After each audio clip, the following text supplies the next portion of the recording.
ಬೆಂಗಳೂರಲ್ಲಿರೋ ಬರೀ 12,000 kilometre road ಮೇಲೆ ಪ್ರತಿ ದಿನಾನು 1,20,00,000 ಗಾಡಿಗಳು ಓಡಾಡ್ತಾ ಇದಾವೆ.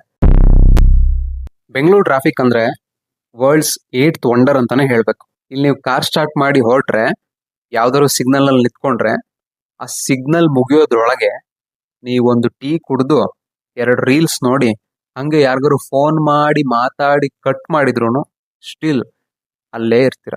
ಬಟ್ ಒಂದ್ ಕ್ವಶನ್, ಯಾಕೆ ಎಲ್ಲರೂ ಈ ಟ್ರಾಫಿಕ್ ಪ್ರಾಬ್ಲಮ್ಗೆ ಸೊಲ್ಯೂಷನ್ನೇ ಇಲ್ಲ ಅಂತ ಹೇಳ್ತಾರೆ?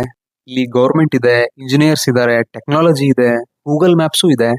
ಆದ್ರೂ ಬೆಂಗಳೂರು ರೋಡ್ಗಳು ಯಾಕೆ ಪಾರ್ಕಿಂಗ್ ಲಾಟ್ಗಳಾಗಿದ್ದಾವೆ? ಹೇಳಕ್ಕಾಗಲ್ಲ. ಇವಾಗ್ಲೂ ನೀವು ಈ ವಿಡಿಯೋನ ಯಾವ್ದಾದ್ರು ಟ್ರಾಫಿಕ್ ಸಿಗ್ನಲ್ ಮಧ್ಯೆ ನೋಡ್ತಿರ್ಬೋದು.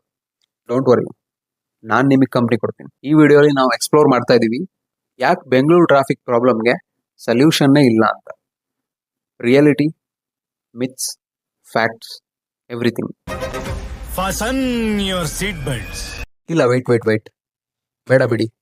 ಯಾಕಂದ್ರೆ ನೀವು ಮುಂದಕ್ಕೆ ಹೋಗ್ತಾ ಇಲ್ಲ ಅಲ್ವಾ?